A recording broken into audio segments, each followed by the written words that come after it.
attack General Kelly, Kelly ripped them to shreds. John Kelly is a lot of things. He is a Marine, a general, a patriot, and he is the chief of staff.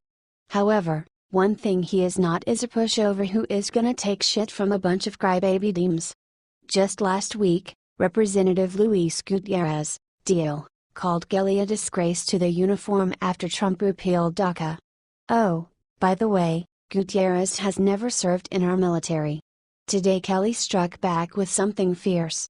He said in a letter to Fox that Gutierrez and the rest of Congress don't do a damn thing to help this great nation. As far as the congressmen and other irresponsible members of Congress are concerned, they have the luxury of saying what they want as they do nothing and have almost no responsibility. They can call people liars, but it would be inappropriate for me to say the same thing back at them. As my blessed mother used to say, empty barrels make the most noise. Now those right there, those are the words of a warrior. Those are the words of a man with conviction in his action and country in his heart.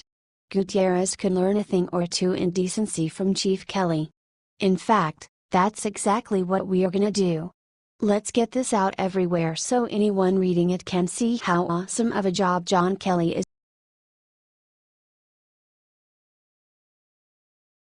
Right after Michael Moore insulted Trump's Irma response, Don Jr. went into attack mode.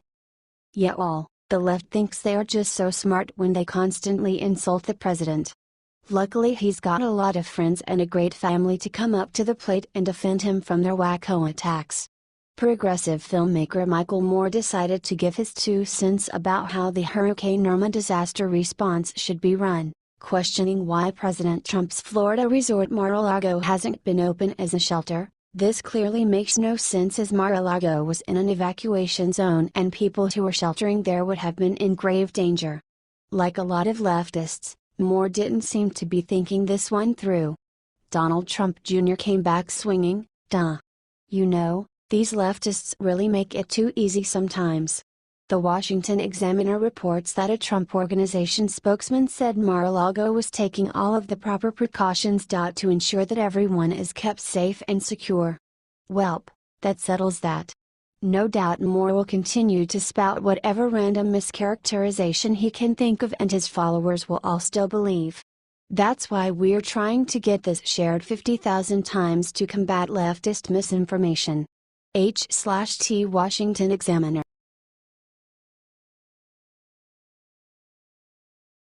Justice: the Supreme Court just gave Trump's travel ban a huge new gift.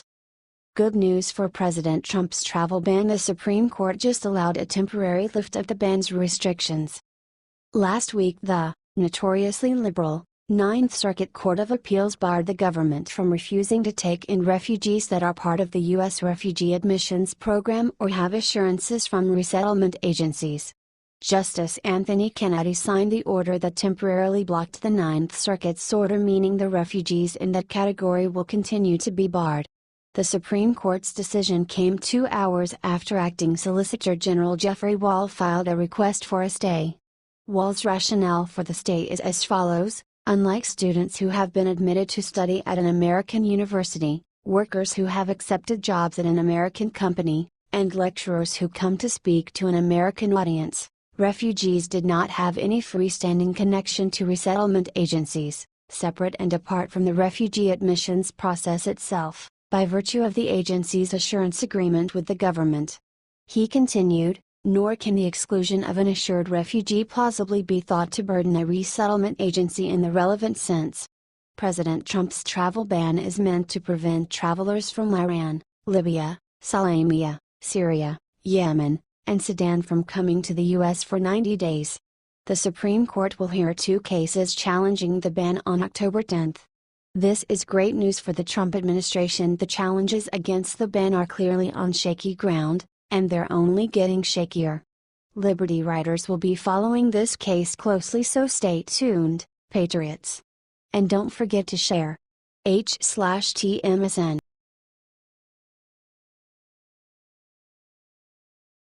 When liberal reporter mentioned James Comey, Sarah Sanders brought the beat down. White House Press Secretary Sarah Sanders did her thing Monday and brought the pain train bearing down on former FBI Director James Comey. A reporter from Reuters asked Sanders about Steve Bannon's 60 Minutes interview, in which he said the firing of James Comey was the biggest political mistake in modern history. As always, Sanders brought her A game, making sure everyone knows President Trump has no regrets. First, on the Comey firing, I think that we've been pretty clear what our position is. And certainly, I think that that has been shown in the days that followed that the president was right in firing Director Comey. Then she reminded everyone exactly why Comey was fired, and the shady things he's done since then. Since Director Comey's firing, we've learned new information about his conduct that only provided further justification for that firing, including giving false testimony, leaking privileged information to journalists. He went outside of the chain of command and politicized an investigation into a presidential candidate. Boom baby. Then she hammers it home one more time for the people in the back. I think the president's been very clear about his position on that front. He's very pleased with the new director, and has full confidence in him to fully restore and lead the FBI. Watch her destroy the reporter here, whoop whoop. 3 cheers for Sarah Huckabee Sanders. No one sticks up for Trump the way she does, and no one does it with such tact. Share her sassy response at 50,000 times. H/T Real Clear Politic.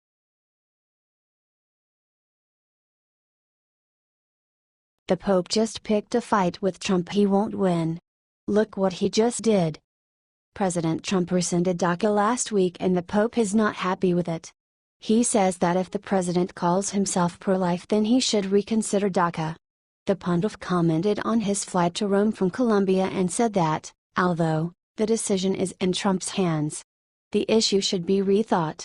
The President of the United States presents himself as pro-life, and if he is a good pro-lifer, he understands that family is the cradle of life and its unity must be protected, Pope Francis said. The Pope also weighed in on Trump's border wall during the campaign and showed the world how much of a globalist shill that he is. I think this law comes not from Parliament but from the executive, Pope Francis said. If that is so, I am hopeful that it will be rethought. This comes right after White House chief strategist Steve Bannon went after church bishops for their attacks on Trump.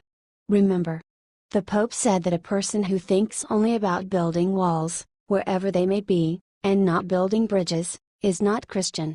This is not the gospel, said Francis in February. Share this if you think that the current Pope needs to stop attacking our president. It makes everyone respect him way less.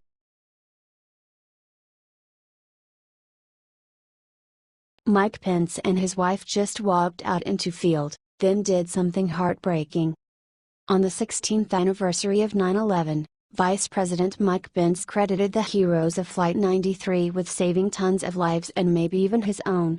He said that the heroes that died in that field led to a rededication to our most sacred ideal of freedom. They were ordinary people, he said, but on that day, they became extraordinary. Pence then delivered a speech at the Flight 93 National Memorial close to Shanksville, Somerset County.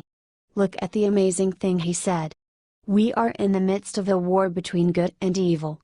The first battle in that war took place in the skies above us and ended in this grassy meadow, Pence said. He continued giving his amazing speech below. Hundreds of people were sitting below him, including the family members of those on Flight 93. Pence called the passengers and crew on the flight men and women who looked evil squarely in the eye and, without regard for their personal safety, rushed forward to save lives. They charged the cockpit and took hold of their fate. Pence then told the story of where he was on September 11. It was the longest 12 minutes of my life, but it turned to 13 minutes, then 14. And then we were informed that the plane had gone down in a field in Pennsylvania, he said. So for me, it's personal. It's a debt I don't think I'll ever be able to repay. Because among the many lives that were saved by their selfless courage, they might well have saved my own life that day 16 years ago. Spread this everywhere. Mike Pence is right. We are in a fight against evil. Don't let the lying mainstream media ruin this day and make it about attacking our current president. We are America. We will never back down and we will never fade from the face of history. God bless all the heroes that perished on September 11th. Share this if you will never forget this day 16 years.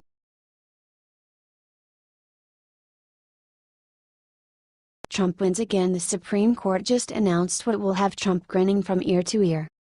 The Supreme Court just sided with President Trump again, regarding his travel ban, which he ordered to keep Americans safe from radical Islamic terrorists. Just last week, the Ninth Circuit Court of Appeals, which appears to like going against the president, issued a ruling that, in part, barred the government from preventing refugees that have formal assurances from resettlement agencies or are in the U.S. Refugee Admissions Program, from entering the United States. In short, the Ninth Circuit said, "Hey Trump, you can't stop these refugees from entering." Not surprisingly, Trump is working to change the Ninth Circuit Court of Appeal. Acting Solicitor General, Jeffrey Wall, filed a request for a stay of the Ninth Circuit's decision.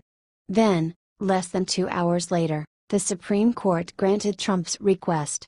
In short, the Supreme Court disagreed with the Ninth Circuit Court of Appeals regarding whether to allow these refugees in. Courtesy of Washington News via YouTube.com, importantly, the Supreme Court's action is temporary. Justice Kennedy, who signed the order, said they are waiting for a response from Hawaii. Reports The Hill, a federal district court judge in Hawaii blocked Trump's order in March and further weakened it in July by including grandparents, grandchildren, brothers-in-law, sisters-in-law, aunts, uncles, nieces, nephews and cousins of people in the U.S. and refugees working with resettlement agencies in the definition of what constitutes a bona fide relationship. The Supreme Court sided with Trump on his travel ban in June, but carved out an exemption for people with a bona fide relationship with a person or entity in the United States. Way to go, SCOTUS. I'm sure Trump's appointment of Justice Gorsuch to the court has not hurt things there for Trump. If you agree, please comment "Way to go, SCOTUS" and share everywhere to brag about Trump's successes. H/T The Hill